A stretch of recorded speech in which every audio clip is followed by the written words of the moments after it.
ఒక విషయం అయితే అర్థమైంది అధ్యక్ష, ఈ ప్రభుత్వం ఇంత ఆదరబాదరగా ఆదివారం నాడు అసెంబ్లీ పెట్టి కాళేశ్వరం రిపోర్ట్ను సభలో పెట్టడం అంటేనే వీళ్ళ బురద రాజకీయం అర్థమైతా ఉంది అధ్యక్ష.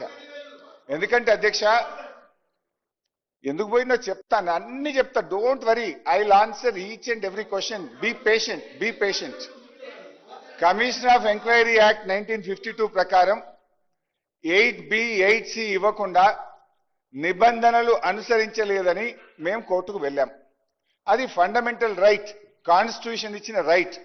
శ్రీమతి ఇందిరాగాంధీ గారు కూడా వెళ్ళారు, ఎల్కే అద్వానీ గారు కూడా వెళ్ళారు. ఇందిరాగాంధీ వెళ్తే ఒప్పు, మేము వెళ్తే తప్ప.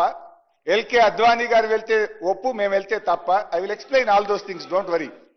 అయితే అధ్యక్ష, సరే ఆ విషయం కోర్టులో ఉంది, 3 వారాల్లో ప్రభుత్వం కౌంటర్ వేస్తామని చెప్పింది. మేము ఎక్కడ సుప్రీంకోర్టు వెళ్తామో, ఎక్కడ ఈ కమిషన్ రిపోర్ట్ క్వాష్ అయిపోతుందో, దీంట్లో సత్తా లేదు, దీంట్లో నియమ నిబంధనలు పాటించలేదనే విషయం ముఖ్యమంత్రి గారికి బాగా అర్థమైంది. అందుకే ముఖ్యమంత్రి గారు సుప్రీంకోర్టులో కేవిటేసిండ్రు. కోర్టులో కూడా రేపో మాపో మళ్ళీ డిస్కషన్కి వస్తుంది కదా, ఈలోపు అది స్టే వస్తే క్వాష్ అయిపోతుందేమో అని చెప్పి ఆదరబాదరగా ఆదివారం నాడు రిపోర్టు పెట్టిందంటేనే మీ కుట్ర ఏందో అనేటువంటిది స్పష్టంగా రాష్ట్ర ప్రజలకు అర్థమైతా ఉంది అధ్యక్ష.